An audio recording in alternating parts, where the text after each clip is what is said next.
Soke chonal jajo waru dani kyasuj dahe jinzo gebe tsokhnam dora benji sangye doba Chölang soke chonam la jajo waru dani kyasuj dahe jinzo gebe tsokhnam dora benji sangye doba Soke chonam la jajo waru dani kyasuj Dagi jinzo gebe tsokhnam ki sangye doba sho. En Apota, le Dharma, la suprême assemblée jusqu'à l'éveil, je prends refuge. Par les accumulations issues de ma pratique de générosité, etc., puisque j'ai accompli l'état de Bouddha pour le bien de tous les êtres. En Apota, le Dharma, la suprême assemblée jusqu'à l'éveil, je prends refuge. Par les accumulations issues de ma pratique de la générosité, etc., puisque j'ai accompli l'état de Bouddha pour le bien de tous les êtres. On a Bouddha, le Dharma et la suprême assemblée jusqu'à l'éveil, je prends refuge. Par les accumulations issues de ma pratique de la générosité, etc., puis j'accomplis l'état de Bouddha pour le bien de tous les êtres.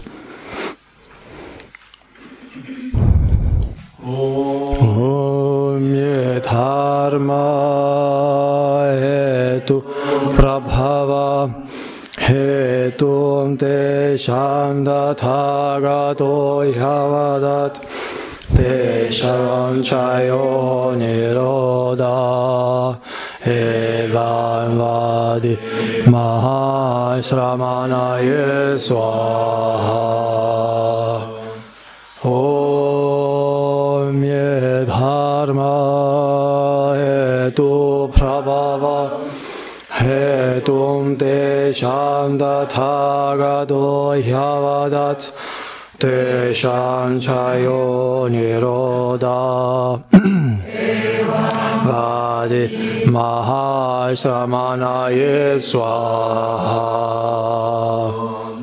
Om ye dharma hetu prabhava hetum tesham dathagado yavadat Tesham chayo niroda eva vadi mahashramanaye swaha.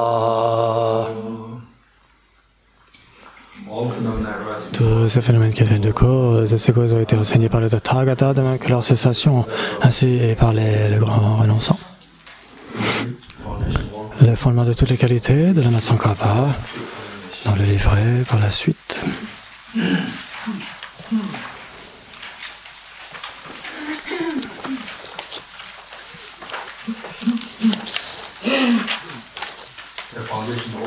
Le fondement de toutes les qualités de la Tsongkhapa. Le fondement de toutes les qualités est le maître parfait, le maître bienveillant, pur et parfait. Soit à lui est la base de la voie. Veuillez me bénir afin que réalisant clairement cela. La liberté précieuse qu'offre cette renaissance obtenue pour une fois est d'une valeur inestimable et difficile à retrouver. Veuillez me bénir afin qu'en comprenant cela, je fasse naître la pensée qui se relâche jour et nuit en extra-l'essence. Cette vie est aussi impermanente qu'une bulle d'eau. Puis-je me souvenir qu'elle décline rapidement et que très vite serait la mort, après la mort, de même que l'ombre sur le corps. Les actions blanches et noires sont suivies de leurs effets. Veuillez me bénir afin que, fermement convaincu de cela, je veille toujours attentivement à abandonner toute négativité si minime soit-elle et à accomplir toute action vertueuse. La poursuite de plaisir samsarique et la porte de toute souffrance, source d'insatisfaction, ce plaisir ne sont pas fiables. Veuillez me bénir afin qu'après conscience de ces avatars, j'aspire intensément à la félicité de la libération. Suscité par cette pensée pure, naissent l'attention, la vigilance et une grande circonspection. Veuillez me bénir afin que je prenne à cœur l'observance de Pratimoksha, racine des enseignements tout comme je suis moi-même, tombé dans l'océan du samsara, tous les êtres de la mer et sont aussi tombés. Veuillez me bénir afin que j'en prenne conscience, m'exerce au suprême esprit et prenne la responsabilité de libérer ces êtres errants. Si je m'en tiens à la seule production de l'esprit d'éveil sans mettre en pratique les trois sortes d'éthiques, je n'atteindrai pas l'éveil. Veuillez me bénir afin qu'ayant bien compris cela, j'observe avec grande ardeur l'éveil de Bodhisattva. Veuillez me bénir afin qu'ayant apaisé les distractions vers les objets incorrects et analysé correctement le sens de la réalité, je fasse naître rapidement dans mon quotidien mental la voix qui unit le calme mental et la vue profonde. Veuillez me bénir afin que, devenu réceptacle pur par la pratique de la voie commune, je franchisse l'excellent guet des êtres fortunés suprêmes véhicule Vajra. Dès lors, la base d'accomplissement des deux types de réalisation est l'observance pure des vœux et engagements sacrés. Veuillez me bénir afin que, fermement convaincu de cela, je les protège même près de ma vie. Veuillez me bénir afin qu'ayant réalisé l'importance des 2 stades d'essence du Vajrayana, je réalise les enseignements du Saint Maître en m'adonnant avec grande ardeur et sans relâche à la pratique des 4 sessions. Ainsi puissent les maîtres qui montrent la noble voie et les amis spirituels qui la pratiquent jouir d'une longue vie. Veuillez me bénir afin que tous les obstacles intérieurs et extérieurs soient difficilement apaisés. Dans toutes mes existences, sans jamais être séparé des maîtres parfaits, veuillez puisse-je jouir de la splendeur du Dharma et parachevant les qualités des airs des évois, puisse-je rapidement atteindre l'état de Vajradhara. Vous êtes à Lokiteshvara, grand trésor de compassion sans objet. Arya Manjushri, tout-puissant, la sagesse immaculée, Vajrapani, destructeur de toutes les heures de Mara, son kappa, fleuron des sages du pays des neiges, à vos pieds. Ensemble, je rapproche, j'adresse mes requêtes.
Nous allons lire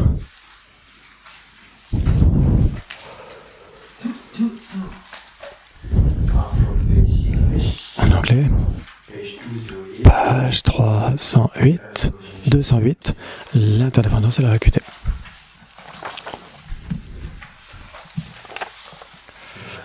No, really. Magali will print it for the second session. I didn't know that we will use it.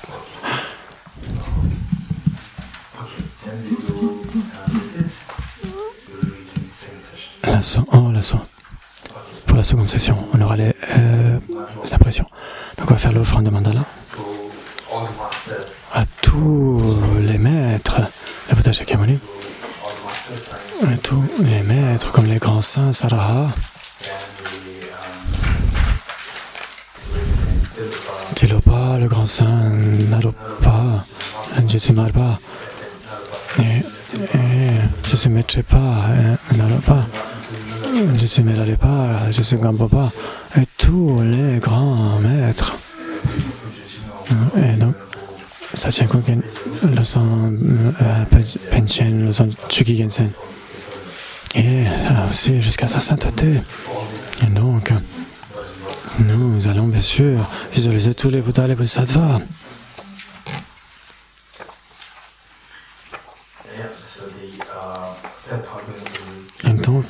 nous allons, bien sûr, à la seconde session, nous allons lire le texte qu'il nous faut. Donc l'offrande de mandala, page 40. Page 37 dans le livret. Avec la bodhicitta, puissais-je obtenir l'état de Bouddha pour le bien de tous les êtres. Ressentez, invoquez cet esprit.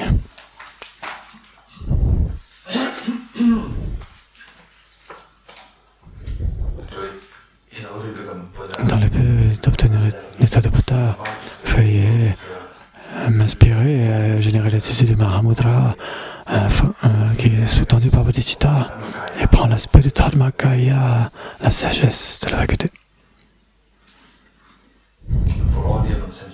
Pour tous les êtres, en leur nom, nous allons faire la requête à Bouddha Bodhisattva de nous bénir pour obtenir cette expérience immaculée du Mahamudra. Il faut qu'il les ait sur la vacuité. Cette terre, un tas de parfums, jonchée de fleurs, on a du Montmélo, des 4 continents du soleil et de la lune. Je la visualise comme un champ de Bouddha, je l'offre. Puissent tous les êtres jouir de cette terre pure.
Veuillez me bénir afin que mon esprit se tourne vers le Dharma. Veuillez me bénir afin que ma pratique du Dharma soit sur la voie correcte. Puisse-je être béni afin que la voie soit libre de défauts. Puisse-je être béni afin que les défauts soient vus à la lumière de la sagesse supérieure. Tandis que je deviens frustré par l'ignorance qui saisit une existence véritable, veuillez s'il vous plaît me bénir afin que je génère un renoncement authentique en voyant tous les aspects du sans comme vicieusement repoussant. Veuillez s'il vous plaît me bénir afin que mon continu mental déborde de précieuses bodhicitta qui consiste à chérir autrui plus que soi-même. Veuillez s'il vous plaît me bénir afin que je possède une expérience immaculée de la sagesse, de la vacuité, qui ne voit pas même un atome de réalité intrinsèque et qui peut en fondement là comprendre que les choses adviennent en dépendance par le simple fait d'être conditionné. Veuillez s'il vous plaît me bénir afin que mon continuum mental déborde de la précieuse sagesse de félicité vacuité non duelle. Idam Guru Ratna Mandala Kaniriataya.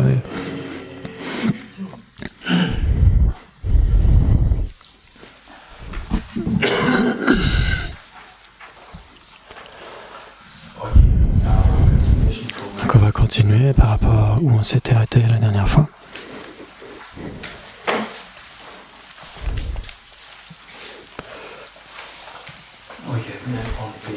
On est page 4 en français.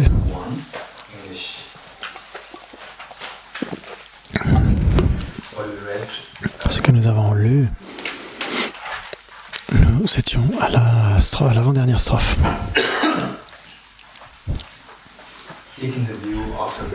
Rechercher la vue après avoir cultivé la quiétude. Donc ce n'est pas vraiment la quiétude, c'est sur la base de la méditation. Le sens véritable, c'est rechercher la vue, chercher la vue, chercher la vue. Après avoir actualisé l'esprit de clair-lumière en moyen de la méditation. Entre les deux approches sur rechercher la méditation à partir de la vue ou chercher la vue à partir de la méditation. Il s'agit ici de la seconde, qui veut dire d'abord nous avons la focalisation d'un point pour actualiser la claire-lumière. Une fois que c'est fait, on recherche la claire-lumière objet, la vue de la vacuité. de cette claire lumière sujet. L'assise, les 9 cycles respiratoires, le refuge de la bodhicitta. Sur un siège propice à la concentration, adoptez les 7 points clés de la posture physique. Donc on l'a dit, pour l'absorption en un point, c'est la concentration en tibétain, c'est Nyumjuk. Nyumjuk, la méditation, la focalisation, ça veut dire la même chose ici, concentration, méditation. Et l'assise, le coussin, ne devrait pas, en général, surtout en Occident, pour la méditation, les coussins sont très petits. Surtout si vous voulez faire de la méditation sur le long terme, le coussin devrait être comme ceux que vous avez les carrés là. Au minimum 2 pieds et demi et en carré. Ça, c'est le minimum. Ça, ou psychologiquement, physiquement, vous vous sentez plus posé. Ensuite, le point 2, c'est que le coussin ne devrait pas être trop dur. Par exemple, ici, ce que j'ai là, c'est ici, là en dessous, c'est vous avez aussi le sol dur, et juste au-dessus, vous avez un coussin assez doux, ce n'est pas correct. Si possible, la matière, du point de vue de la matière, ça ne devrait pas être trop dur, pas trop souple non plus. En général, ce que nous avons, c'est ces coussins qui sont faits de laine ou de coton, de capoc, de coton. Et donc aussi il y a différents types de coussins aussi avec la mémoire de forme. Et donc des coussins ergonomiques. Si vous n'avez pas ça, vous avez le coton, ce sera très bien. Et en Europe, ce ne sera pas un problème. Et dans certains endroits chauds, ce sera trop chaud pour le coton. Le coton sera très bien. Et donc, en dessous, vous pouvez avoir quelque chose de plus léger, de plus souple, ce que vous avez. Ne le faites pas trop fin. Ce que nous avons là, pour la méditation, ce n'est pas bon, parce que vous pourrez ressentir, c'est bon. En fait, pour le long terme, ça c'est de la mousse qu'on a ici. Et donc, vous allez ressentir assez rapidement la dureté du sol.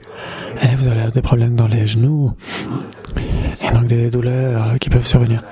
Et donc, pour cela, le coussin devrait être au minimum une largeur de main. Donc 5 pouces, et sur la base de cela, au-dessus, vous pouvez avoir ce que vous avez là. Ce que vous avez là, l'épaisseur des coussins en mousse. Quelque chose qui n'est pas trop dur et pas trop souple, pas trop doux sur la surface. Et vous asseyez, vous allez ressentir une certaine, assez confortable et suffisamment posé. Si c'est trop mou, vous allez facilement sombre dans la léthargie, et si c'est trop dur, vous allez ressentir la douleur assez rapidement dans les genoux. Et donc on devrait être attentif au coussin, le coussin est très important. Et la posture en 7 points de Vairochana, qui est mentionnée là, les 7 points clés de la posture physique. Donc adopter les 7 points clés de la posture physique, c'est de la posture de Vairochana. En 7 points, cette posture en 7 points. Et donc les jambes croisées, ça c'est très bon pour les méditants sur le long terme. Quand vous asseyez pour 3 heures, 4 heures, ça ce n'est pas 2 ou 3 heures, mais ne serait-ce qu'une demi-heure tous les jours. Donc il faut avoir les jambes croisées, c'est mieux. Vous le savez déjà. Le pied gauche sur la jambe droite. Et le pied droit sur la jambe gauche. Et quand vous faites cela, initialement, vous allez ressentir de la douleur. Si vous ressentez de la douleur, laissez relaxer. Mais quand la douleur est partie, ramenez à nouveau les pieds. On va essayer. Les personnes d'entre nous qui avont des problèmes de genoux, ou vous avez été opéré externe, ne le faites pas, ne le faites pas, ne vous forcez pas. Cela peut engendrer plus de problèmes au final. Donc c'est très important. Si vous avez des problèmes de dos, des problèmes de genoux, etc., ne vous forcez pas. Et donc ce n'est pas nécessaire, ce n'est pas obligatoire. C'est optionnel, mais... Alors c'est très étrange. C'est pour vous dire une chose, c'est très étrange. Pour les personnes qui peuvent le faire, c'est ok. On a un problème quand on a les jambes croisées.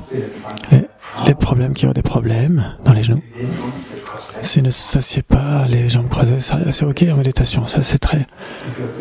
Si ça va pour vous, vous êtes souple, etc., vous faites les jambes croisées. Et pour la méditation sur le long terme, il y aura des problèmes. Parce que vous allez voir comment votre esprit. Et donc il y a un problème de paresse là-dedans. Et les gens qui ont des problèmes de genoux, de dos. Et sans avoir croisé les gens, ils ne vont pas ressentir la paresse. Parce que ce n'est pas par paresse qu'ils vont. Et donc la méditation. Et donc c'est là où il y a quelque chose d'étrange. La personne que... Et donc vous devez vous asseoir les jambes croisées si vous n'avez pas de problème. Si vous ne le faites pas, vous avez un problème. Votre méditation va souffrir. Ensuite, la partie qui suit, c'est les personnes qui n'ont aucun problème de dos. On leur conseille de s'asseoir le dos droit, pas avachi, le dos droit, et ne pas s'adosser. Ça, c'est si important. Une fois que vous êtes assis le dos droit, vous devriez être flexible, souple. Vous faites une méditation pendant longtemps ou chaque jour. Si vous ressentez des problèmes de dos, ça c'est très dérangeant, très perturbant. Parce que vous essayez pendant longtemps. Si vous avez un problème, vous devez faire cet exercice. On va le faire ici.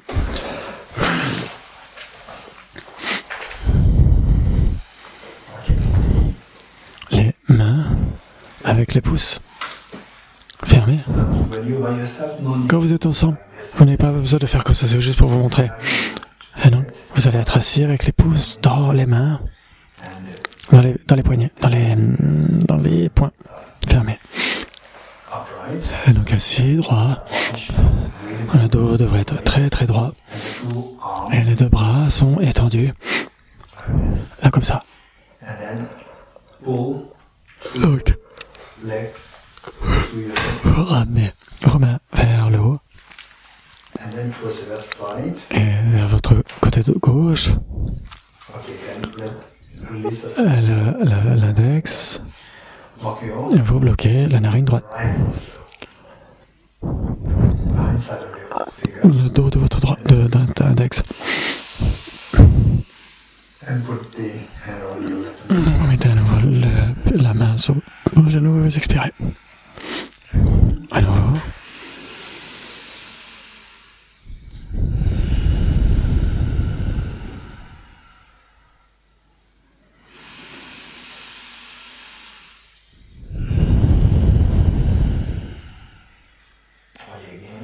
Ensuite, à nouveau, en face, à votre côté droit, vous lâchez l'index droit et inspirez par la narine droite.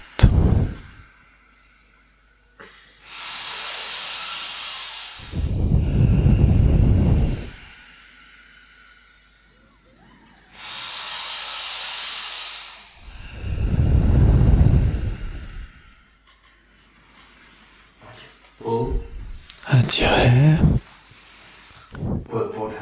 Mettez les deux mains sur les genoux et les deux narines en même temps.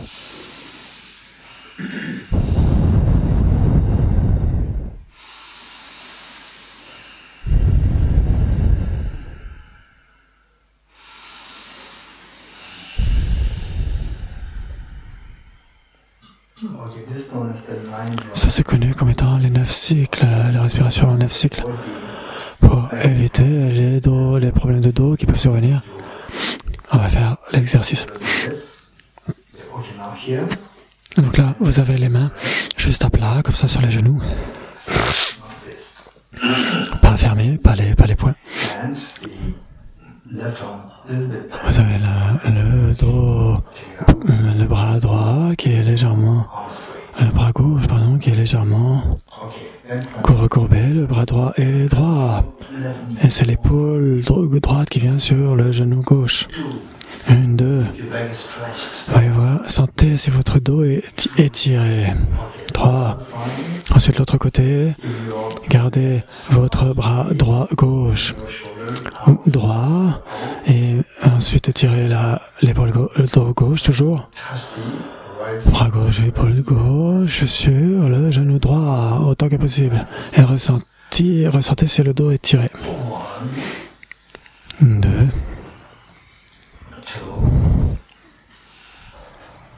3. Bien. À nouveau. L'épaule droite qui est là, qui vient vers le genou gauche. Avec le bras droit bien étendu. 3. Ensuite, l'épaule gauche sur le genou droit. 1. 2. 3. Bien. Est-ce que vous sentez le dos qui est étiré? Vous ressentez une forme de sensation de douleur plaisante. Une douleur plaisante. Un petit peu de douleur qui est étirée. Et là, un moment où, quand c'est fait, ça fait du bien. On est plutôt relaxé. Très bien.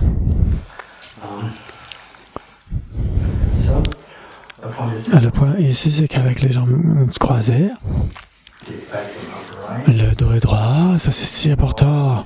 Et entre-temps, bien sûr, quand on fait cet exercice, avec le corps est un petit peu dressé, mais soyez souple, il faut que ce soit suffisamment souple, sans vous adosser à un support. Et quel est le problème si on s'adosse? C'est que vous allez ressentir instantanément que votre esprit sera légèrement plus dans la torpeur.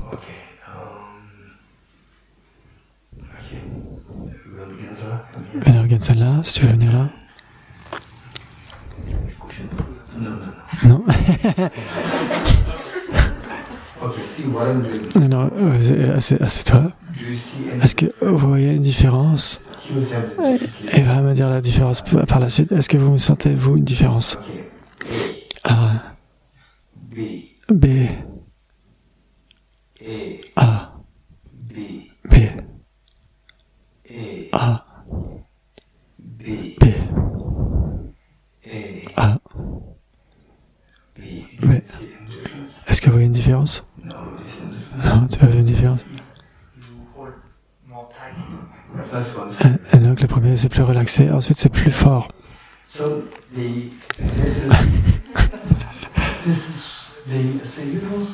non, vous ne le voyez pas, mais il pouvait sentir la différence. Il y en a un qui est plutôt léger, et l'autre relâché, et l'autre qui est plus tendu. Il y a une tension qui est là, dans votre esprit. Quand votre corps est assis droit, votre esprit est plus frais, plus intense, plus... Oh, le sentez tendu, pas dans le sens tendu, dans le sens péjoratif, pas du tout, mais dans le sens où vous êtes alerte. Alors que dès l'instant où vous vous asseyez, vous vous adossez, votre esprit perd de sa rigueur. Il se détend. La rigueur disparaît. Ça, c'est le problème. Et donc, on doit garder par la suite. Vous allez réaliser cela. Quand votre méditation va s'améliorer, vous allez ressentir dès l'instant où vous vous adossez, votre esprit devient trop léger, il perd sa rigueur. Vous allez le ressentir. Ça, c'est une partie. Et ensuite, par la suite, quand vous serez extrêmement bon en méditation, et donc vous pouvez même être allongé, ou vous adosser, vous pouvez même méditer allongé. Vous pourrez méditer d'une manière super. Et donc ça, c'est pour les niveaux très avancés. Ne l'espérez pas maintenant. N'espérez pas cela maintenant.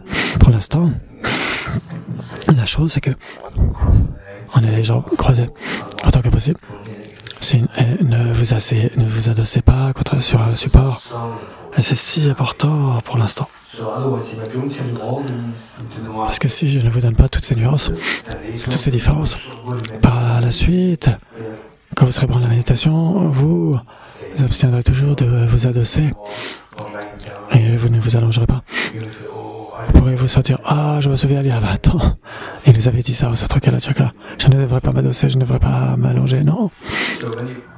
Et donc, quand vous serez très bon, alors en méditation, il n'y aura pas de différence dans votre méditation. Que le dos soit droit, ou qu'il soit allongé ou adossé. Il n'y aura pas de différence quand vous serez très bon à la méditation. Et donc, ce qu'on a là, c'est sur un siège propice. Et donc, on doit terminer les 7 points. Les jambes croisées, le dos droit, la tête légèrement, initialement. Après, par la suite, c'est ok. Mais au début, généralement, la tête doit être légèrement penchée vers l'avant. Et les yeux pas fermés, ça c'est si important. Les yeux à moitié ouverts, à 45 degrés, vers le bas. On ne devrait pas fermer les yeux.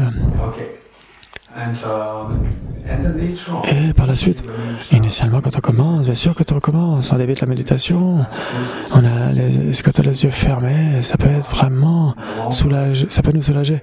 Mais sur le long terme, c'est très très nuisible d'avoir les yeux fermés. Quand les yeux fermés, par exemple, vous allez voir la différence, gardez vos yeux ouverts et fermez-les. Ouverts, fermés. Ouvert, fermé. Qu'est-ce que vous voyez comme différence? Quel type de différence? Je pouvais ressentir quelque chose à l'arrière de ma tête qui se ferme, qui est moins alerte quand mes yeux sont fermés. Quand les yeux sont ouverts, on se sent plus alerte. Quand les yeux sont fermés, instantanément, la rigueur de notre esprit, il y a une forme d'obscurité qui nous enveloppe, comme un voile qui nous recouvre. Vous pouvez la ressentir. Et donc c'est pourquoi 99,9%, quand les gens s'endorment, ils s'endorment les yeux fermés, quand les yeux sont fermés. Et donc, initialement, quand vous faites la méditation avec les yeux fermés, ça vous soulage. Quand vous voulez penser à quelque chose, ça vient plus facilement au début. Quand les yeux sont ouverts, c'est distrayant. Mais c'est très dangereux sur le long terme. Ensuite, la pointe de la langue doit toucher le palais pour éviter l'accumulation excessive de salive dans la bouche. En méditation, quand la déglutition peut être très perturbante. Et donc, il faut toucher, pour éviter cela, toucher avec la pointe de la langue le palais. Donc, ça ne veut pas dire que vous n'aurez plus de salive. Et non, qu'il peut, de temps en temps, bien sûr, il peut y en avoir, de temps en temps, mais beaucoup moins, comparé à l'accumulation excessive de salive. Et respirer normalement, ne forcez pas votre souffle, ne le restreignez pas. Respirez normalement. Et votre main droite, vous avez les deux coudes, et vous avez de l'espace ici. Et les deux mains, avec les pouces qui se rejoignent en un triangle au niveau du giron. Et dans un état relaxé. Ça, c'est la posture physique. Et donc, sur un siège propice à la concentration, adoptez les 7 points clés de la posture physique. Donc, les 7 points, la posture 7 points que nous avons vu là. Nettoyer les canaux en effectuant les 9 cycles respiratoires que nous avons faits. Nous avons fait cela, comme ça, et bloqué la narine droite. Et vous avez inspiré par la gauche 3 fois. Ensuite par la narine droite. Ensuite, les deux narines en même temps. Ça fait 9, 3, 3, 3. Ce sont les 9 cycles respiratoires. Puis, avec une conscience claire, éliminez toute impureté. Avec l'esprit pur et vertueux, prenez refuge et produisez l'esprit d'éveil, bodhicitta. Et donc, ça veut dire que quand vous inspirez, vous expirez. Quand vous faites ces 9 cycles, cet exercice, ce qui advient, c'est que vous focalisez sur le souffle, juste sur le souffle. Le souffle et l'esprit sont extrêmement rapprochés, extrêmement. Il y a une proximité, une connexion très proche. Quand l'esprit est agité, il m'a fait ci, elle a dit ça, etc., etc. Et donc c'est très, c'est tellement injuste, etc. Quand vous pensez comme cela, votre esprit est tellement agité. Et même le souffle, l'esprit et le souffle sont tellement rapprochés, connectés, intimement connectés. Et donc, dès l'instant où vous laissez tomber tous ces processus conceptuels extrêmement grossiers et agités, vous allez ressentir tout de suite l'esprit plus calme, vous allez ressentir. Et le souffle aussi. Et donc, avec une conscience claire, vous gardez votre esprit extrêmement clair. Donc, comme on l'a dit, à un certain point, quand on médite, on fait ces cycles respiratoires. Ne le faites pas trop fort au début et graduellement. Essayez de le faire de manière plus forte. Et l'esprit, vous allez voir que même quand l'esprit est très léthargique, et donc on ne peut pas le faire de toute façon très forte. Quand vous le faites avec force, l'esprit plus alerte et frais. Donc avec une conscience claire, un esprit clair où toutes les agitations se sont estompées grâce à ces cycles respiratoires, l'exercice de respiration. Et donc votre esprit est plus clair, il est beaucoup plus frais, et donc beaucoup plus tangible, et donc plus rigoureux, plus intense. Et donc avec cette conscience lucide, éliminer totalement toute impureté, toutes les impuretés en termes des processus conceptuels, la colère, l'agitation, etc. Laissez tomber tout ça. Bien sûr, comment? Alors, quand vous focalisez d'abord sur le souffle, et votre esprit a modifié son objet d'observation depuis l'objet de colère jusqu'au souffle. Et cela permet de se calmer. Ensuite, les impuretés physiques. Si vous pensez par exemple, mon esprit est très relâché, ou il est trop lourd, il est trop obscur, etc. Vous faites ces cycles respiratoires. Imaginez que toute cette torpeur est éliminée. Et donc, avec une conscience claire, éliminez toute impureté avec un esprit pur et vertueux. Prenez refuge et produisez bodhicitta. Quand votre esprit est très clair, sans être emporté par l'agitation et la colère, à ce moment-là, vous pouvez prendre refuge et générer bodhicitta. C'est ça la préparation de refuge et bodhicitta. Ensuite, le Guru Yoga.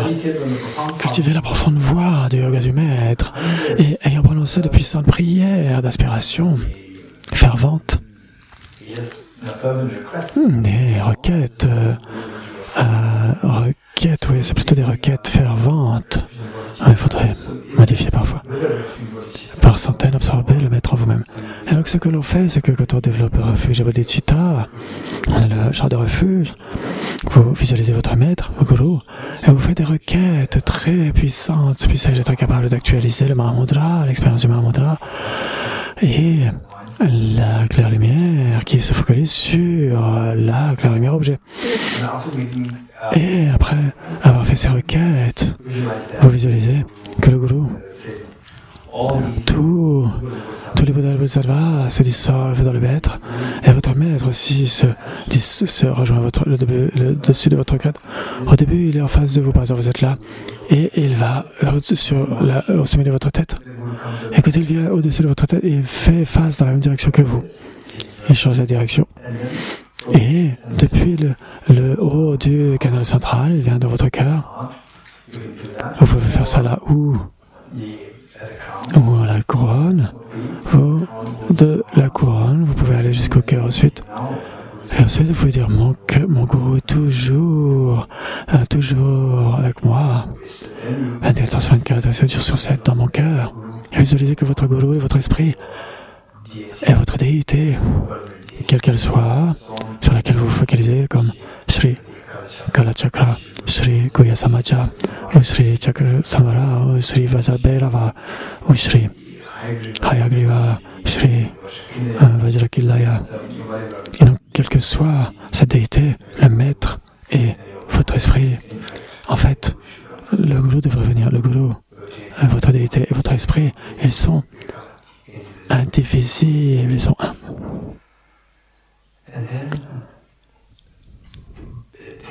Et pensez à la vacuité de cette entité, de cette union, de ces trois choses. Dissolvez le gourou en vous-même.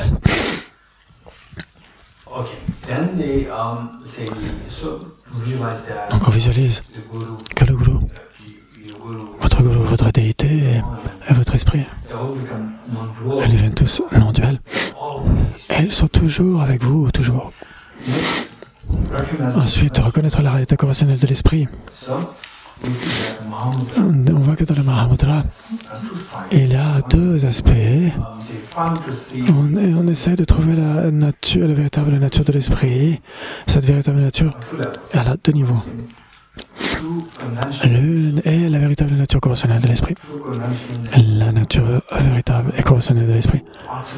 Oui, l'autre, c'est la véritable nature ultime de l'esprit. Ce sont ces deux. Il y a beaucoup de gens qui pensent que simplement activer la nature conventionnelle de l'esprit, et vous avez réussi. Non. Le Mahamudra, ça, c'est que la moitié de l'histoire. Et même, ce niveau est déjà si précieux, mais ce n'est pas l'ensemble de l'histoire. Ce n'est que la moitié. Et ensuite, on découvre et on identifie, on manifeste cette nature véritable, conventionnelle de l'esprit. Et ensuite, la nature ultime, c'est autre chose, bien sûr. Et donc, comment est-ce qu'on fait? Donc ça, c'est très important. On doit se souvenir des conseils qui sont donnés là. Dans cet état où vous êtes... Ok, vous êtes dans un état... Ok, donc dans le texte, il manque des choses peut-être. Tibétain, il y aura une traduction alterne. Donc les espoirs et les doutes. Il faut regarder, c'est ça, l'espoir et la crainte. Ok, les espoirs et les doutes. Il n'y a pas d'espoir, des expectatives. Ici, les espoirs et les doutes, en tibétain. Oh, qu'est-ce qui pourrait arriver? C'est une forme de peur, oui, c'est une forme subtile de peur, d'appréhension. Tiens, qu'est-ce qui pourrait survenir? Mais c'est plus une forme de doute. Les espoirs et les doutes. Ne laissez pas les pensées discursives et autres fabrications mentales associées à l'espoir et au doute. Et restez en méditation sans distraction. Sans la moindre distraction. Essayez. Ce n'est pas « Ah tiens, je n'aurai aucune distraction » et que la distraction arrive. On doit pratiquer. On essaye. Et faites de votre mieux de ne pas avoir la moindre distraction. Essayez. On va essayer de s'asseoir. Le dos droit.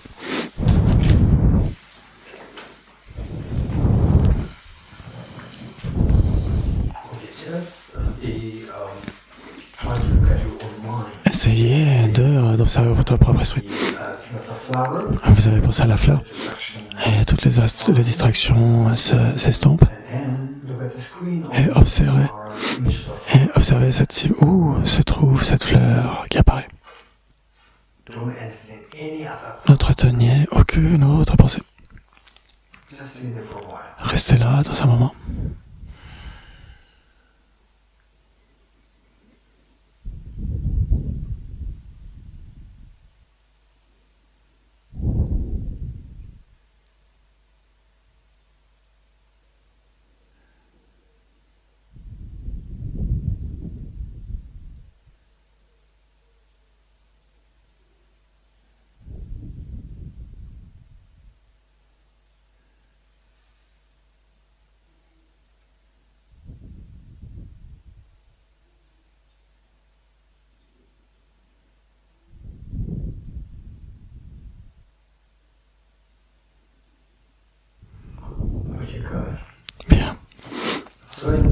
Ensuite, dans cette assise, dans cette méditation, si les pensées surviennent, qu'est-ce qu'on devrait faire? C'est la question. Bien sûr, les pensées peuvent survenir. Par exemple, ok, je n'ai pas bien dormi la nuit dernière. Donc,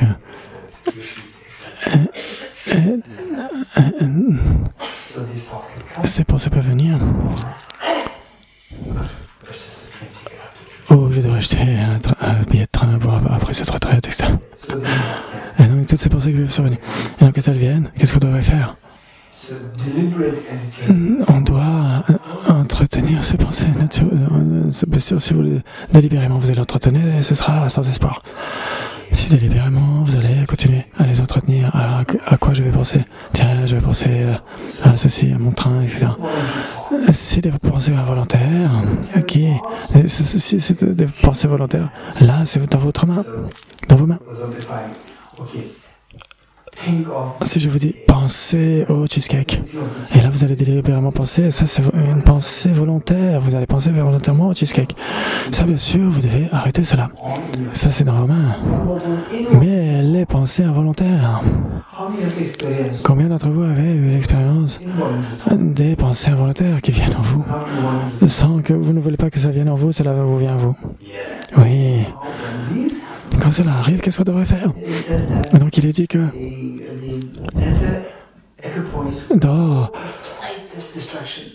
rester en méditation sans la moindre distraction. Alors que c'est comme une pluie diluvienne de pensées qui viennent, qu'est-ce qu'on devrait faire? On devrait être très réaliste. On doit être très réaliste. Et donc si ça arrive, et qu'on se dit oh, je suis une personne sans espoir, parce que regardez, elle dit sans distraction, et le marathon n'est pas encore commencé, et moi je n'arrive même pas à rester sans distraction. Je suis tellement loin de ça, c'est pas pour moi. Et donc je suis une personne sans espoir. Non, vous devez être libre d'apporter vos problèmes. Et les pensées vont venir. Qu'est-ce que je devrais faire? Ne l'oubliez pas. Ça c'est très important cette ligne. Mais il ne s'agit pas d'un arrêt de toute activité mentale, comme lorsqu'on perd conscience ou on plonge dans le sommeil. Et donc l'un des conseils qu'on peut vous donner, c'est essayer de faire la distinction entre ces deux choses. Quand vous vous asseyez comme ça, vous êtes tellement conscient. Je suis dans l'état méditatif, je suis en train de méditer, je suis conscient, je suis tellement frais. Vous observez délibérément votre esprit. Votre esprit, par exemple, dans une salle vide. Et donc vous gardez cela de manière claire et vide, spacieux. La pièce est vide, et puis vous avez un chat noir qui arrive. Et n'allez pas courir après. N'allez pas courir après lui. Ne le rejetez pas. N'allez pas le chercher. Continuez d'observer cela. Donc vous avez... Donc il faut toujours être dans cette pièce. Et vous observez ce qui se passe dans la pièce. Il n'y a rien qui est là, il y a juste que le chat qui arrive. Et observez, continuez à observer cela. De la même façon. Et observez votre esprit. Et faites en sorte que ce que vous voyez, ça peut sembler être vide, il semble qu'il n'y a rien. Oui, vous ne voyez rien, c'est comme une pièce vide. Mais la pièce vide est dans votre esprit. Non, mais il n'y a rien qui ne vient vraiment, c'est juste vide. Et donc ça, ce vide, essayez de maintenir cela. Continuez de l'observer. Comment continuer à observer cette pièce vide? Et quand quelque chose bouge à l'intérieur, comme un chat, ou un chien, ou des petits insectes, ou une abeille, et observez cela, tout simplement. Et donc, sans perdre de traces, la pièce vide. Et donc, la pièce vide, c'est quoi? C'est ce que vous voyez comme votre esprit, vous l'observez, et il y a toutes ces agitations, ces pensées grossières qui s'estompent. Donc, vous savez qu'il n'y a rien qui est vraiment là. Cette conscience, vous la maintenez un peu vide.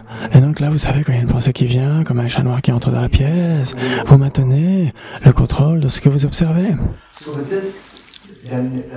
Donc les pensées qui viennent qui arrive, comment les pensées surgissent, parfois de manière agressive, parfois très gentille, comme le chat qui arrive doucement.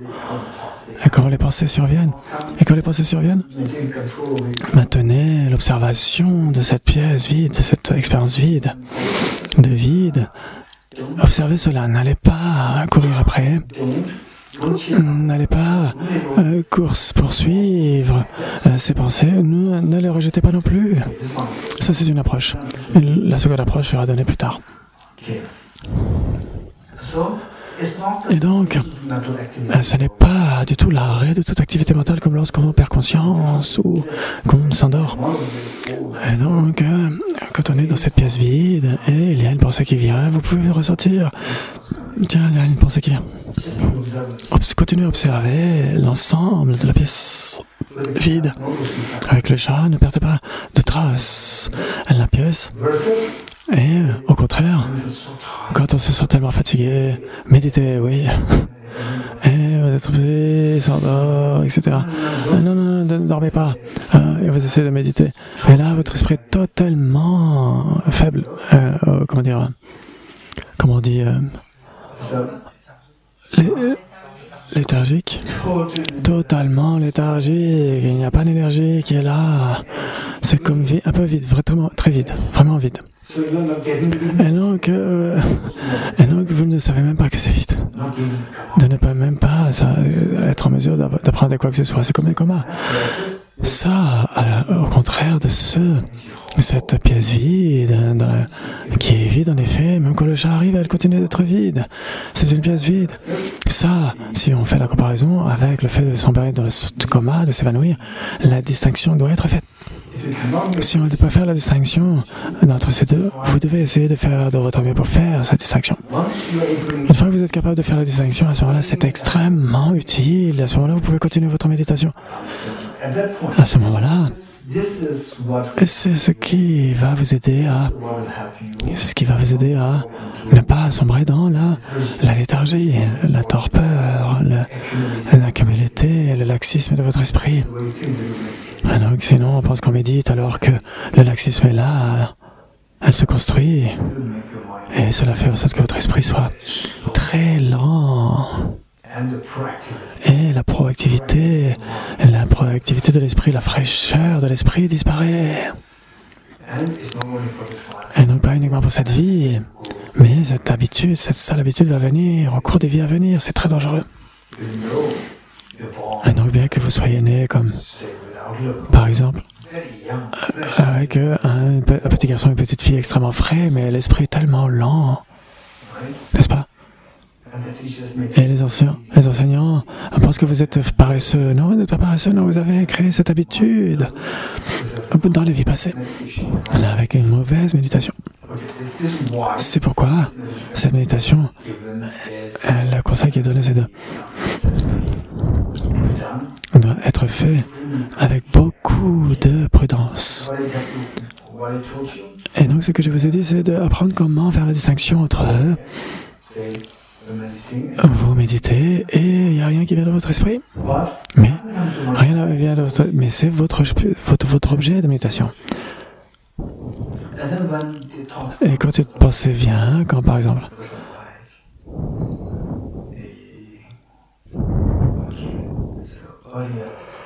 Précédemment, il y avait ce paravent, le paravent. Oui. In English, I don't know. Paravent.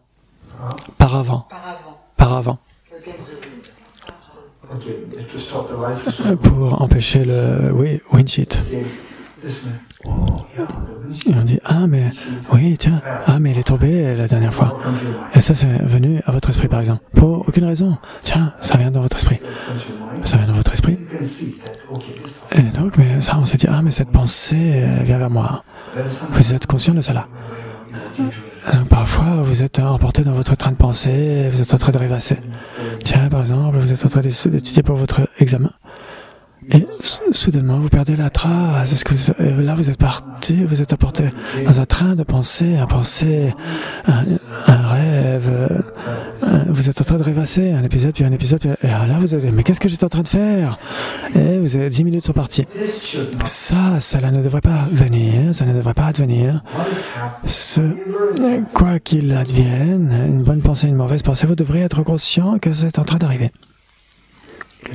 Si c'est ce que vous pouvez faire, à ce moment-là, vous pouvez faire la distinction entre la méditation active, l'état de méditation active dans un vide, dans une apparence vide, au lieu d'un état totalement comateux de l'esprit.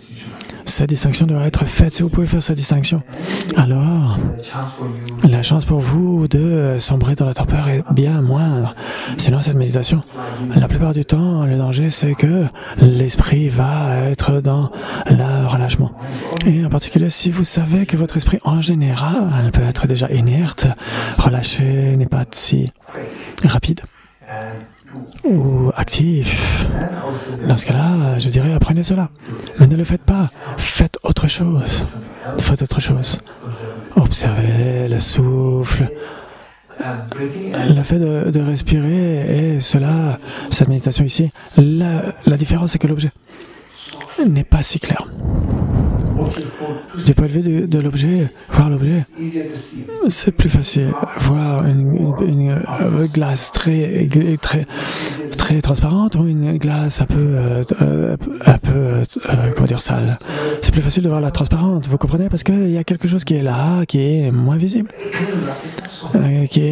Quand c'est propre, c'est beaucoup moins visible. Alors que quand la vitre est plus sale, là on voit plus facilement. Et donc, par exemple, je lis le tibétain, et donc le tibétain est trop petit, et surtout le soir, je ne peux même pas le lire, et donc je suis obligé de mettre les lunettes. Le point, c'est que quand vos yeux ne sont pas bons, et de voir une vitre extrêmement propre, c'est très difficile. De voir la glace qui est plutôt sale, etc., ou qui est colorée. Parce que là, c'est plus facile. Mais là, le tibétain, c'est tellement petit. Mais si avec les lettres plus grandes, c'est plus facile. Donc, ça veut dire que notre esprit,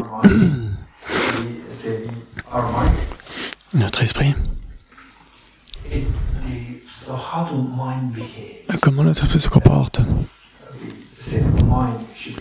L'esprit devrait être extrêmement capable d'aller dans les nuances. Par exemple, des enfants, comme les yeux des enfants, des jeunes enfants. Les yeux des jeunes enfants. Même là, les petites lignes, là, ils peuvent les lire tellement distinctement. Mais les adultes comme nous, on a ces lettres-là, on ne les voit pas. C'est tellement... Ce sont des lignes blancs, noirs, c'est tout. Ce n'est pas parce que c'est à cause de vos yeux qu'ils ne peuvent plus le voir. Parce que l'objet est subtil. Il est si subtil. Et donc là, c'est pareil, l'esprit est tellement subtil par rapport au souffle. À la respiration est plus grossière et l'esprit est plus subtil. Donc, parce que c'est là notre esprit. C'est un petit peu comme l'esprit d'un adulte ou les yeux d'un adulte qui ne peuvent pas voir les petites lignes et les petites lettres. Là, on a des difficultés à voir l'objet final de l'esprit. Et donc, ce n'est pas une question d'âge pour l'esprit. L'esprit, ça dépend de la façon dont l'esprit est frais ou pas. Il y a des gens qui sont très jeunes, mais leur esprit peut être très, très grossier. Ils ne peuvent pas voir leur esprit. Ce qui se cache derrière. Et du point de vue de l'âge, vous pouvez être plus âgé, mais votre esprit, parce que votre entraînement, votre esprit peut être tellement frais, tellement comme celui d'un jeune garçon ou d'une jeune fille, parce que pour voir les choses tellement distinctement dans des objets très raffinés. Et cela vient à travers de la pratique de la méditation. Et vos yeux, vous pouvez pratiquer, ils ne vont pas devenir plus jeunes. Pour vos yeux. Et donc ça peut se développer d'une certaine manière, mais pas au point, par exemple moi, quand j'avais 12 ans, je me souviens, j'avais un dictionnaire anglais, même si je n'utilisais pas, mais j'étais tellement fier de l'avoir, d'avoir mon dictionnaire.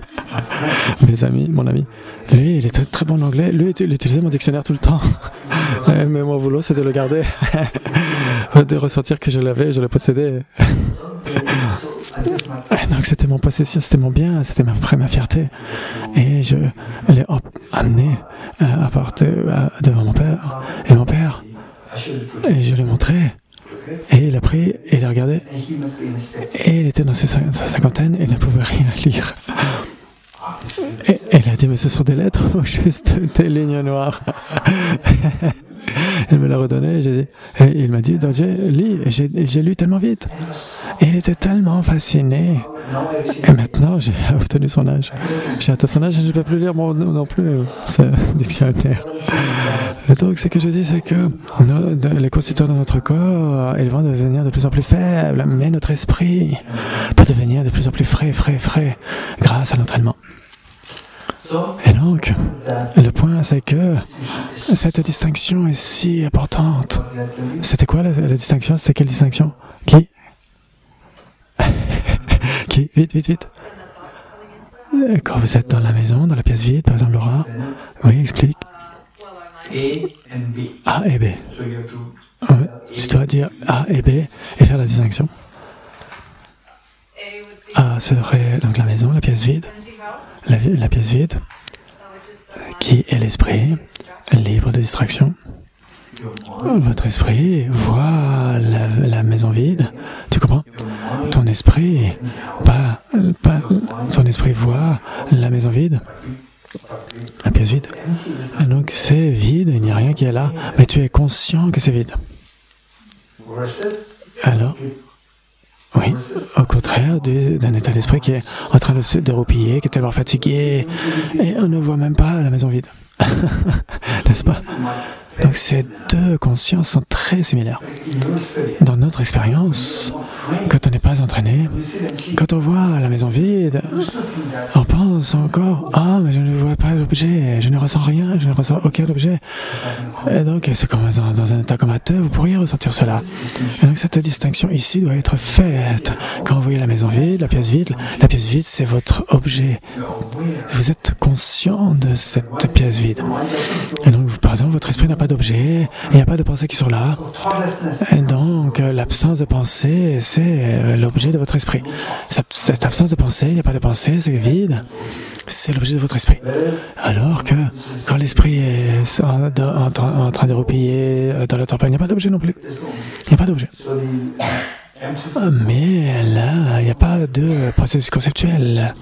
Mais là, ça n'a rien à voir, puisque c'est en train de replier. Cette distinction ne devrait pas être faite uniquement de manière conceptuelle, mais de manière expérientielle. Vous faites la pratique, et initialement, vous pourrez ressentir que « Oh, mais dans quel état d'esprit je suis ?»« Ah, mais je ne vois même pas l'esprit. » Vous ne voyez même pas l'esprit. Et maintenant, j'ai perdu tellement de temps. Non, même si vous devriez voir l'esprit, vous devriez avoir un objet, ce n'est pas l'esprit qui est en train de roupiller. Ensuite, graduellement, ça va vous emmener vers autre chose. Oh, vous voyez la glace. Ah, mais vous dites, tiens, mais je ne voyais pas qu'il y avait une glace. Et en fait, là, il y a une vitre. Et vous voyez le cadre, de la fenêtre. Mais on voit quelque chose derrière, mais je peux voir mais je vois le cadre, mais il n'y a rien qui est là dans le cadre. En fait, il y a quelque chose, il y a cette vitre, mais vous ne la voyez pas. Et donc, c'est quoi cette vitre? C'est votre esprit. On ne voit pas l'esprit. Parce que l'esprit est tellement grossier que vous ne pouvez voir que les choses grossières, comme le cadre. Et vous voyez les fleurs, etc. derrière. Mais vous ne voyez pas ce qui est entre les deux, ce qui est la vitre, parce qu'elle est tellement subtile.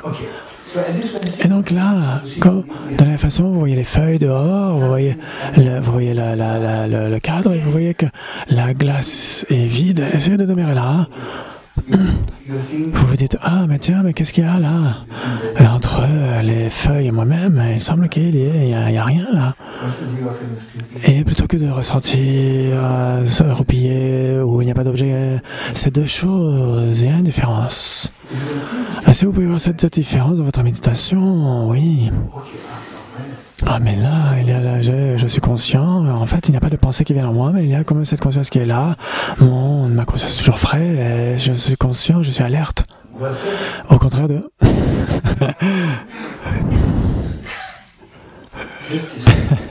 Cette distinction doit être faite, expérimentée. Pour cela, vous devez méditer. Vous devez méditer. Et donc, il dit... Ce n'est pas l'arrêt de toute activité mentale. Quand vous voyez, oh, mais maintenant il n'y a pas de pensée, j'observe, j'essaie d'observer mon esprit, mais il n'y a pas de pensée qui viennent. Vous pourriez penser que c'est la cessation de toute activité mentale, que l'activité mentale a cessé. Non. Votre activité mentale est active, très active, mais vous ne pouvez pas faire la distinction. Cette distinction doit être faite. Essayez de faire la distinction. Oui, bien qu'il n'y ait rien qui vienne à mon esprit, mais mon esprit est très actif pour voir que rien ne vient. Mon esprit est très actif. Et donc, elle est pleinement alerte. C'est cette activité mentale où vous ne voyez rien qui se passe. Et donc, c'est où vous ne voyez rien, au contraire de roupiller. Et donc, voir qu'il n'y a rien là, voir que la pièce est vide, et ne pas voir la pièce. Il y a une différence. N'est-ce pas, il y a une différence. Voir la pièce qui est vide et ne pas voir la pièce. N'est-ce pas? Par exemple, quand on roupille, on ne voit pas la pièce. Vous ne voyez pas la pièce qui est vide. Alors que vous êtes réveillé, vous êtes capable de voir toutes les personnes qui sont dans la pièce. Il n'y a personne dans la pièce là. Et donc, vous voyez que la pièce est vide. Vous voyez rien. Vous voyez qu'il n'y a rien. Et ne rien voir, ce n'est pas la même chose. Vous voyez qu'il n'y a rien. Et ne rien voir, c'est très différent. Et donc ici, cette distinction devrait être faite. Et donc, vous voyez qu'il n'y a rien, aucune pensée. Les pensées se sont estompées, mais votre esprit est tellement alerte, est tellement frais. Et vous êtes prêt à voir tout ce qui va survenir. Alors que quand on est en train de roupiller, on ne voit rien. Et on n'est pas prêt à voir tout ce qui pourrait survenir. Même si quelque chose arrive, vous ne le verrez pas. Cette distinction doit être faite sur la base de l'expérience, du point de vue intellectuel, bien sûr, et ensuite sur la base de l'expérience. Ok. Donc, il ne s'agit pas d'un arrêt de toute activité mentale, cette expérience. Non, c'est voir qu'il n'y a rien. Ce n'est pas la même chose que la cessation de toute activité mentale. Comme lorsque on perd conscience, qu'on se plonge dans le sommeil. Surveillez attentivement votre esprit sans vous laisser distraire, pleinement conscient du moindre mouvement mental. Donc vous avez la pièce qui est vide et vous dites par exemple, sa sainteté va venir dans les prémices de cette pièce et on vous donne la responsabilité de faire en sorte que personne ne vienne dans cette pièce. Qu'est-ce que vous allez faire? Votre boulot, c'est de fermer la porte. Fermez la porte. Est-ce que c'est mieux fermer la porte et vous quitter ou vous restez à côté de la porte et vous observez ce qui se passe dehors, à l'intérieur? Qu'est-ce qui est mieux? Et donc, quelqu'un pourrait venir par la fenêtre si vous fermez la porte et que vous partez. We need to keep an eye on the door. Oui, gardez un œil. Oui, c'est vite. Mais vous voyez qu'il n'y a rien, mais vous gardez un œil, vous surveillez. C'est ça qui est demandé là. C'est que vous êtes tellement alerte. Et que même si quelqu'un arrive, je dois être responsable, je dois faire en sorte que personne n'arrive, aucun terroriste, aucune mauvaise personne ne vienne dans la pièce. Et donc, on observe encore, on surveille. Et donc, cela demande beaucoup d'énergie, énormément d'énergie. Cela consomme beaucoup d'énergie. Votre esprit est tellement alerte. N'est-ce pas? Votre esprit est tellement alerte. Au contraire de « Ah, mais tiens, quelqu'un qui quelqu'un pourrait voir, par exemple, de l'extérieur, on a l'impression que les deux sont la même, que quelqu'un qui est juste là, comme ça, et que l'esprit est dans un blanc, assis sur une chaise à la porte, et quelqu'un qui observe un peu partout, n'est-ce pas?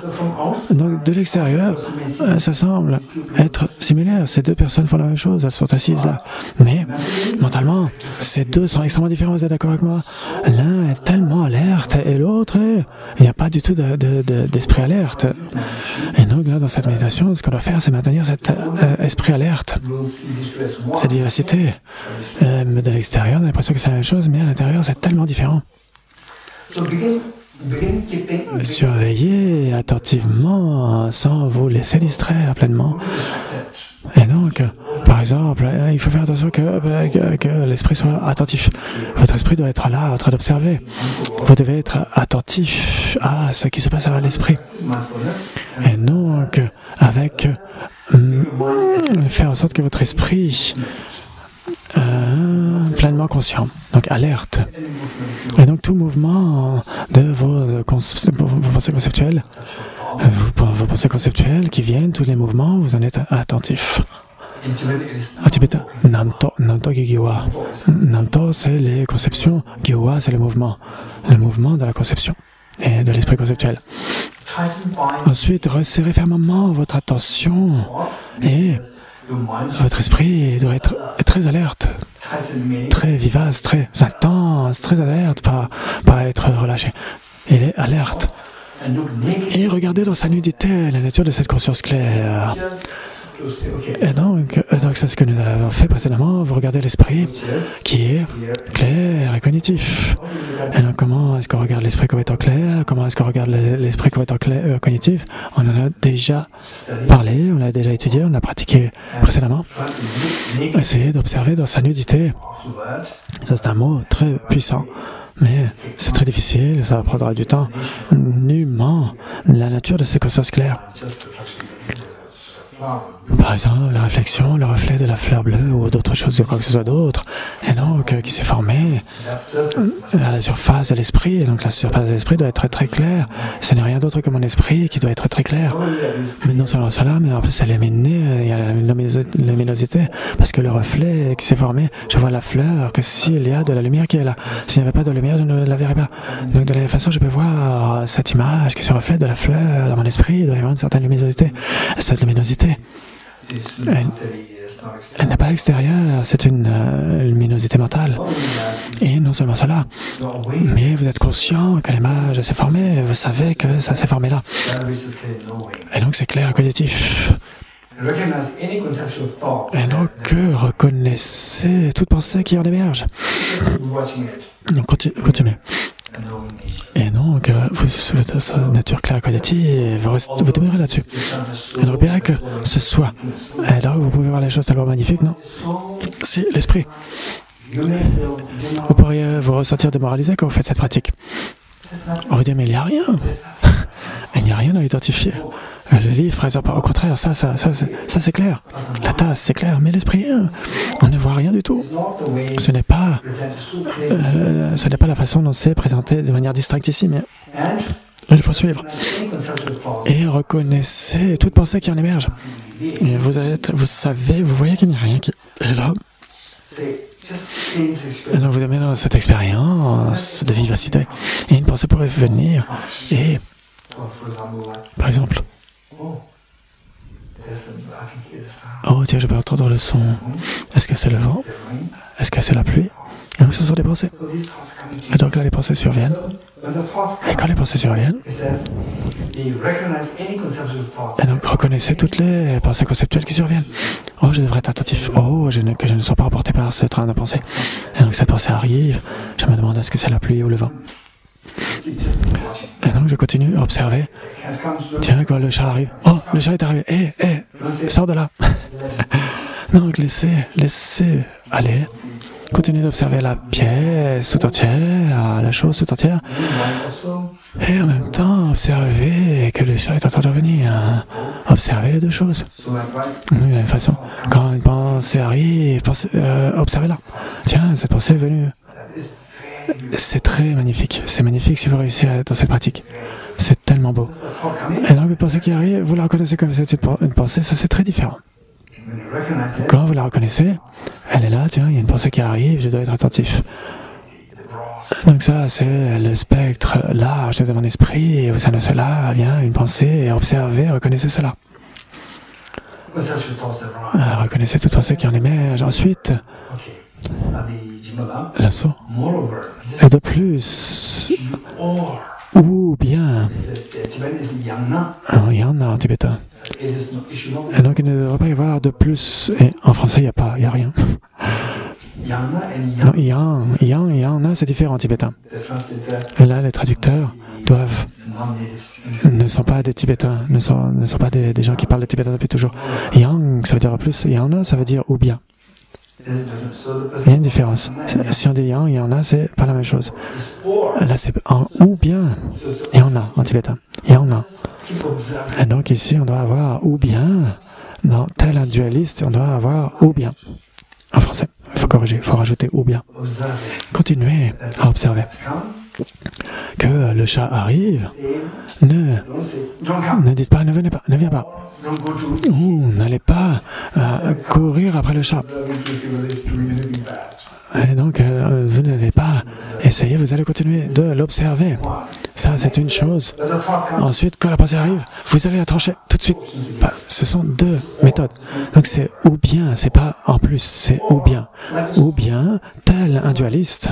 C'est ce qu'il faut rajouter ici. Ou bien, tel un dualiste. Donc, vous avez reconnu la pensée d'abord. Et vous n'allez pas courir après. Vous n'allez pas la poursuivre. Et vous n'allez pas... Et non, vous allez l'observer et elle va s'estomper d'elle-même.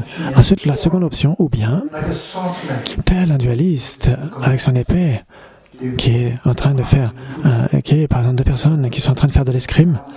Il y a une personne qui vient et vous essayez de bloquer la personne, quelle que soit la méthode, vous tranchez la personne en deux. Vous empêchez la personne de venir. Et donc quand c'est la pensée qui arrive, vous faites la même chose. Quoi qu'elle vienne, vous stoppez. C'est la seconde option. Donc ou bien, tel un dualiste avec son épée, appliquez-vous à trancher les pensées dès qu'elles se présentent. Ça, c'est la seconde option. Donc vous pouvez faire l'une ou l'autre quand une pensée arrive. Tiens, est-ce que vous entendez... Mais est-ce que c'est la pluie? Est-ce que c'est la pluie? Non? C'est quoi? C'est le vent? Ça, c'est une pensée. Oh, tiens, une pensée est arrivée. Oh, je ne devrais pas laisser arriver cette pensée, je dois la trancher tout de suite et revenir à votre esprit. Et si vous ne pouvez pas faire cela, à ce moment-là, vous allez, sinon vous allez être distrait vers quelque chose de plus solide. Et donc, sinon, vous revenez avec la fleur bleue. Et donc, à ce moment-là, la pensée est tranchée. Donc, parfois, les pensées sont tellement puissantes, elles viennent, on peut pas les trancher facilement. Par exemple, vous pensez à « Oh, mais cette personne, elle est tellement mauvaise à moi, qu'est-ce qu'elle m'a dit hier, oh là là, quand j'étais en retraite. Oh, mais comment cette personne peut se comporter comme ça, qu'est-ce qu'elle peut me dire? » Et là, on est, oh non, je reviens à la fleur. Mais la personne est toujours là. C'est tellement puissant, Et donc certaines pensées sont extrêmement puissantes. Quand elles vous génèrent des émotions, la colère, etc., vous ne pouvez pas trancher cela. Stopper la méditation pendant un temps, et puis aller faire quelque chose, autre chose. Parce que les pensées sont tellement, quand elles sont faibles, vous pouvez les trancher à la racine tout de suite. Mais certaines sont très puissantes. Et elles continuent à vous perturber encore et encore. Et vous allez vous distraire, faire autre chose. Et donc, il faut appliquer à les trancher dès qu'elles se présentent. Après les avoir tranchées, l'esprit détendu, restez attentif et relâché. Donc, l'expérience du vide, cette expérience de vide, de vacuité, demeurez dans cette expérience, soyez très alerte pour voir cette pièce, pour faire en sorte que personne n'entre dans la pièce. Ne l'oubliez pas cela. Capucine? C'est Capucine? Non, c'est Isabelle. Et donc, ce qu'a dit Isabelle, c'est que notre boulot, donc ton boulot, c'est de faire en sorte que personne ne vienne parce que sa sainteté arrive. Donc, fais en sorte que personne ne vienne dans la proximité de sa sainteté. Et donc, si quelqu'un arrive dans la pièce, c'est ta responsabilité. Et donc, Isabelle dit, donc on se met à la porte et on surveille. Et on continue de surveiller pour faire en sorte que personne n'arrive, ne vienne. Si personne ne vient, qu'est-ce qu'on fait? Qu'est-ce que vous voyez? Si personne n'entre. Et donc, pendant 1 heure, vous êtes en train de... Qu'est-ce que vous êtes en train de voir pendant 1 heure? Une pièce vide, oui. Faites en sorte que vous voyez cette pièce vide. Tout ce temps-là, c'est votre objet. Et donc, de la même façon, dans votre esprit, il n'y a pas de pensée. Les pensées, c'est comme un vide de pensée. Ce vide de pensée, c'est l'objet de votre esprit. C'est comme ça qu'on devrait maintenir cet état. Après les avoir complètement tranchés, l'esprit détendu, demeurez, relaxez votre esprit dans cet état qui observe que votre esprit est vide de pensée. Et l'esprit est donc détendu, restez attentif et relâché. Vous êtes détendu. Ça semble très sympa. Cela semble facile, mais c'est très difficile. Par exemple, vous êtes très confiant. Mon esprit est vide de pensée. Donc mon esprit est vide de pensée, donc il est l'objet de votre esprit. Et une fois que vous avez trouvé cela, relâchez votre esprit, détendez votre esprit de manière détendue. Par exemple, votre esprit sait exactement ce qui est en train d'arriver dans cette pièce. Il y a un chat qui arrive, il y a une abeille qui arrive. Et vous continuez d'observer. Et quand vous observez, et donc le chat, il part.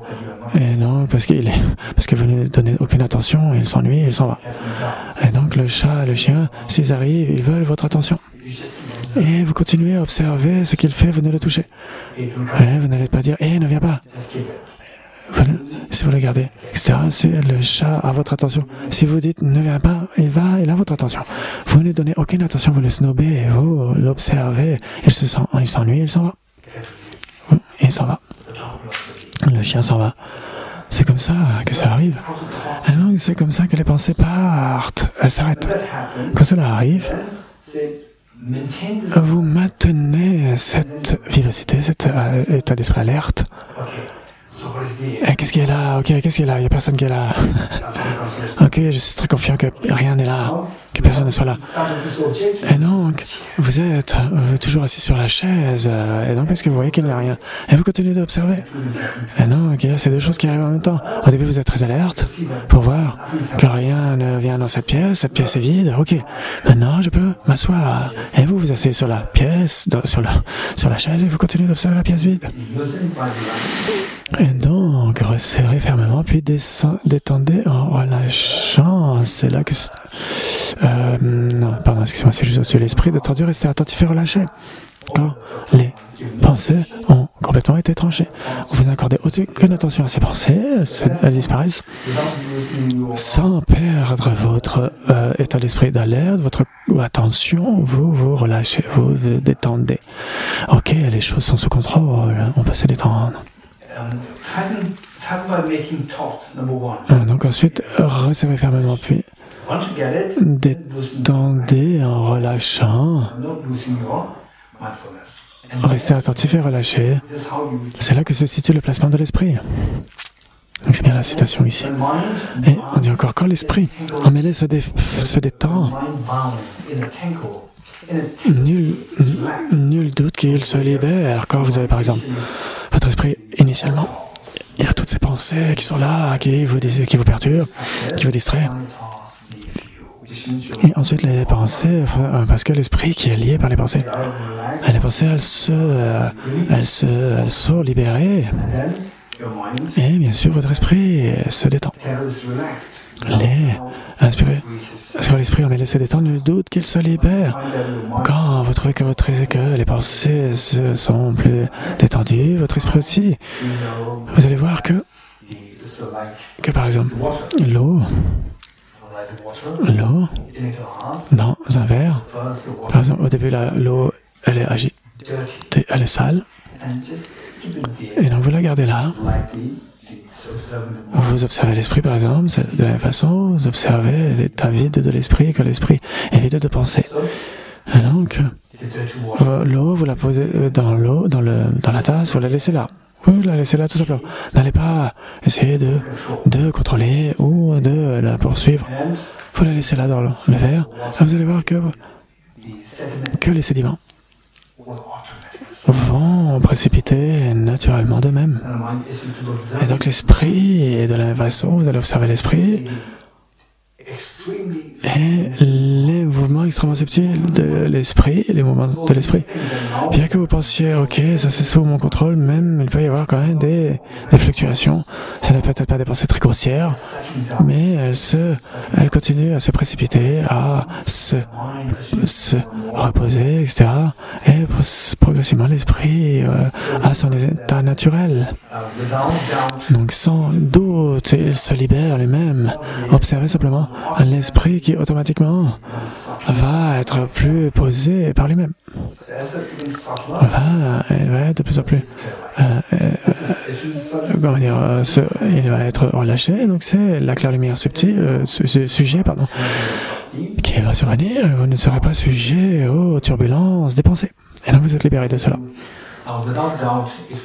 Donc nul doute, il se libère. Inspiré par ces citations, détendez-vous sans vous laisser distraire. Et donc en accord avec ces citations qu'on a vues ici, les sources de ces grands maîtres, et donc essayez d'apprendre comment vous pouvez contrôler votre propre esprit pour voir les pensées, des nouvelles pensées qui entrent dans votre esprit. Et quand il est vide de pensée, c'est vide de pensée, ce n'est pas un état vague, c'est d'observer, continuer à observer cela. Lorsque vous regardez la nature des pensées, celles-ci disparaissent d'elles-mêmes. Et donc ça veut dire que quand il y a ces pensées qui viennent, de temps en temps, qu'est-ce que vous devrez faire? Ne vous inquiétez pas. Votre boulot, c'est de...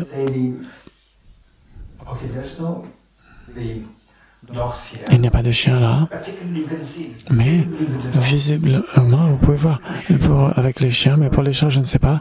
Ce qui est arrivé ce matin, le chat est arrivé vers Véronique. Ce matin, le chat noir, il est venu vers toi. Tu l'as pris ou pas? Tu l'as tenu ou pas? Tu ne te souviens pas ou tu ne te souviens pas que tu n'as pas fait? Je l'ai touché. Donc au moment où tu l'as touché, tu lui as donné de l'attention. Donc je ne sais pas pour les chats, mais pour les chiens, c'est tellement visible. Comment est-ce que c'est écrit dans votre esprit comme un chien? Ce qui est dit là, vous appliquez cela à un chien, ça fonctionne parfaitement pareil. Et donc vous voyez que le chien est là, vous l'appliquez à votre esprit, ça fonctionne parfaitement bien. Et donc le chien, il arrive. Par exemple, dans une des retraites qu'on avait faites en Inde, un chien, un petit chien arrive. Et quelqu'un le prend dans ses bras pour arrêter le chien, pour éviter qu'il perde tout le monde. Et le chien en fait plus. Et donc j'ai dit, non, ne le tenez pas, laissez-le aller où il veut aller. Et en effet, la personne l'a laissé partir. Et le petit chien, juste était là, ici. Et donc, dès l'instant où quelqu'un va le toucher, il va être très heureux. Et personne ne l'a touché. Et il s'est senti un peu ennuyé. Et il s'est parti. Et il a quitté la pièce. Et donc c'est comme ça que notre esprit fonctionne. Quand ces pensées arrivent, elles arrivent, on devrait avoir toujours un œil sur cette pièce vide. Cette pièce vide, vous devrez toujours avoir... je vois la pièce, je sais que je vois la pièce qui est vide. Et les pensées arrivent, ou quelqu'un entre. Observez ce qui se passe, ce que la personne est en train de faire. Vous n'allez pas dire, hé, ne venez pas. Ou, comment ça va? Qu'est-ce que je peux faire pour vous? Dans les deux cas. Une fois que vous allez ruminer ces pensées, ou alors vous allez bloquer les pensées. Rien de ça ne doit être fait. Continuez d'observer, n'entretenez pas vos pensées. Ces pensées vont venir, laissez-les venir. Observez toujours la pièce vide de votre esprit. Et puis les pensées viennent, n'allez pas les poursuivre. Et donc, comme ce chien qui se sent ennuyé, il va partir. Il va partir, il va quitter votre esprit et les pensées vont disparaître. Et donc c'est ce qui est dit là.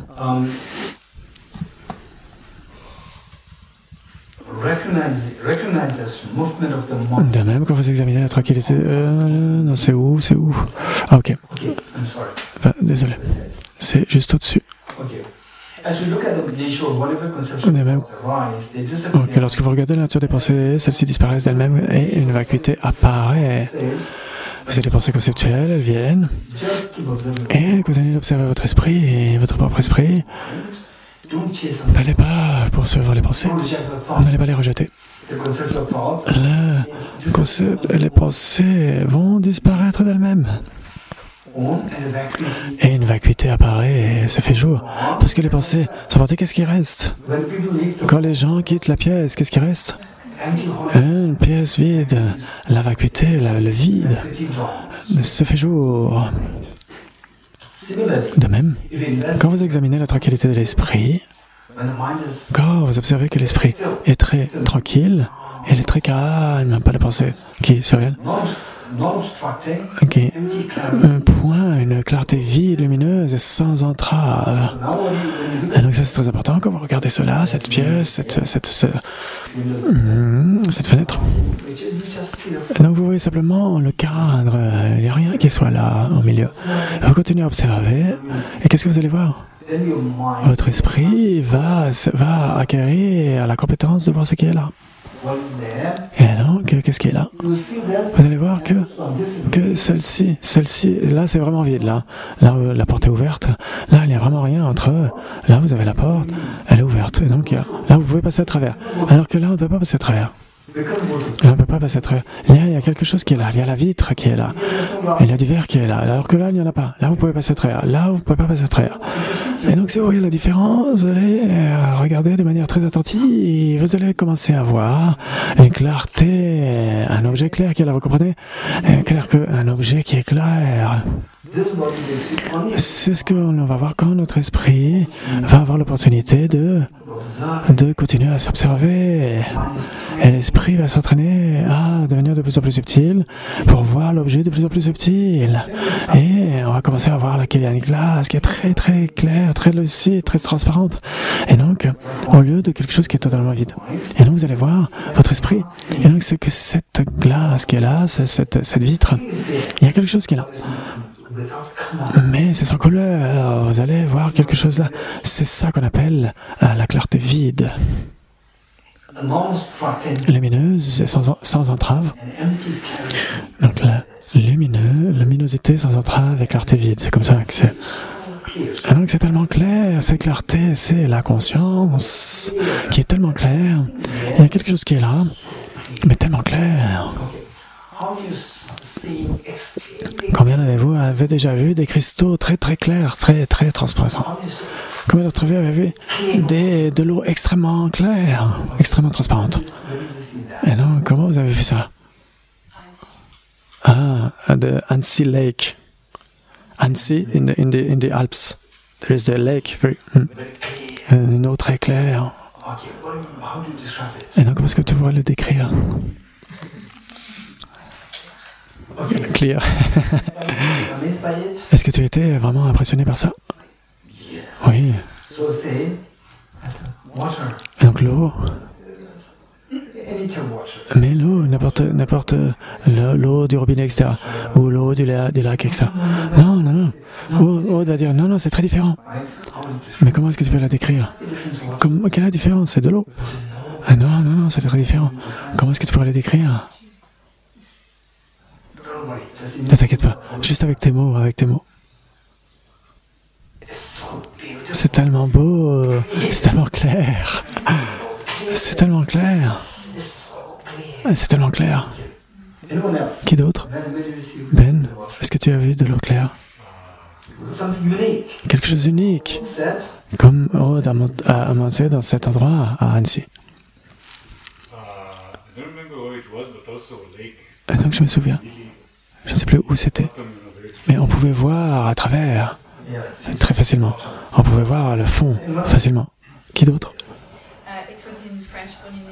C'était en Polynésie française. Il y a un lagon. Et vous pouviez voir, comme s'il n'y avait pas d'eau. C'est clair comme du cristal. Vous pouvez voir les poissons. Tout. Le reste. Oui, magnifique. C'est exactement ça. Levez les mains, les personnes qui, d'abord, vous dites « Waouh, quand vous voyez cette eau très claire. » Ouais, super, la plupart d'entre nous, on a l'expérience. Vénérable Gansen? Je me souviens pas. Vénérable Justin Jomala? Oui, j'en ai vu, mais je me souviens pas très bien. Daniela? J'ai des le plus lumineux que j'ai vu, mais il n'y avait pas vraiment de transparence, c'est un diamant. So it was a diamond. It was not really transparent, but it was the best clear object. Oui. Oui. À chaque question là. J'ai vu quand vous pouvez voir, par exemple, de la turquoise, par exemple, au fond de l'eau, couleur turquoise. Et Anna en Espagne. Et donc parfois à la plage, oui. Et donc moi j'étais fasciné par plusieurs choses. Une chose c'était très simple. À Delhi, en particulier, là où je suis, c'est de l'eau qui vient du sol. Là où j'habite, c'est de l'eau qui vient du sol, du sous-sol. Et donc ici, pendant ce mois-là, pas l'eau à boire, l'eau potable, moi j'ai un filtre. Parfois, l'eau est comme du thé.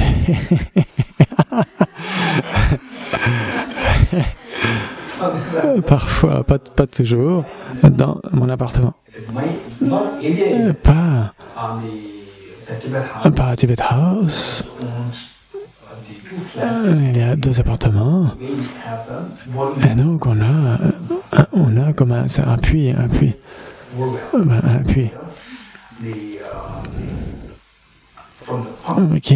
qui pompe l'eau du sous-sol directement pour les 2 appartements.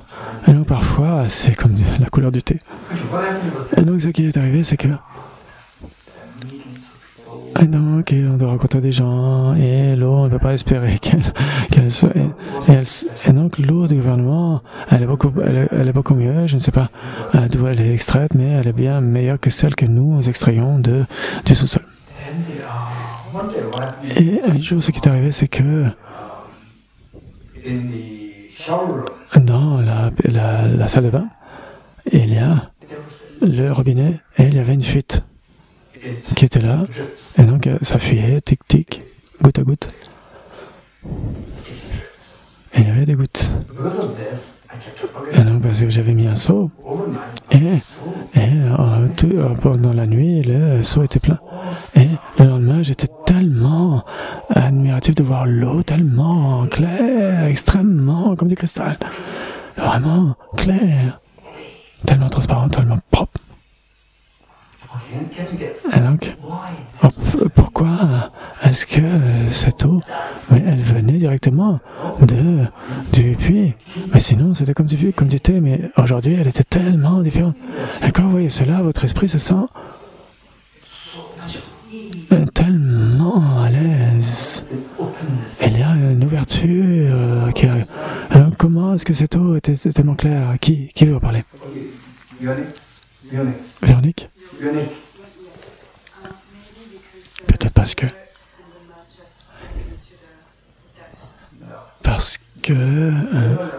il y avait une filtration dans le robinet.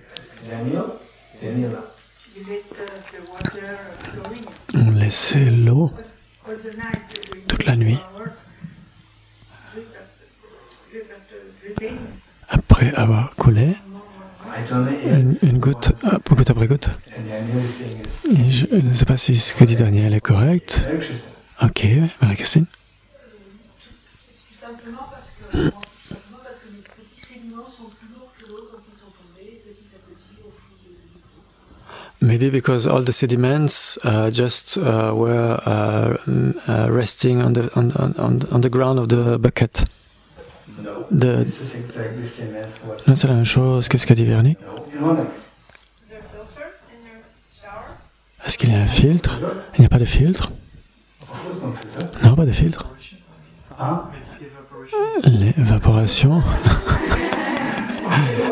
Qui d'autre? Qui peut deviner?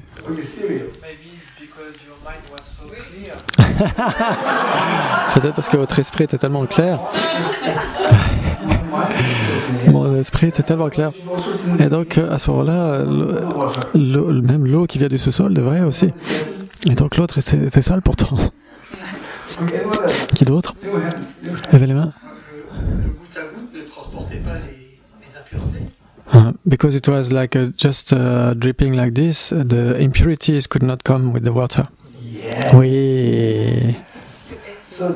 Et donc, ça a servi de filtre, le robinet, qui a servi de filtre en fait, parce qu'il y avait une grande force qui était là, mais cela ne pouvait pas venir de manière très forte parce que c'était bloqué. Mais il y avait malgré tout une petite fuite, une petite ouverture, et donc bien sûr il y avait la fuite qui était là, et donc si elle avait été plus grande, ben, ça sortait plus facilement. Et donc à ce moment-là, l'eau, c'est carrément c'est comme un château d'eau qui est sur le toit. Et donc, c'est une goutte, après 2 secondes, etc. Donc ça veut dire que l'espace était extrêmement raffiné, était tout petit. Et donc comme c'était tellement tout petit que ça a servi de filtre. Et donc tous les sédiments, ils étaient simplement filtrés par l'ouverture extrêmement petite. Et donc, l'eau était tellement claire. Et là, j'ai vu ça. Waouh! Merci.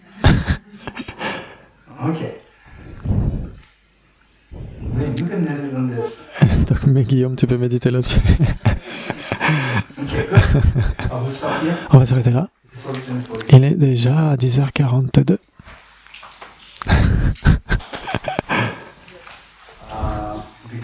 On revient à 11h15. Très bien. 11h15, ok. On revient à 11h15.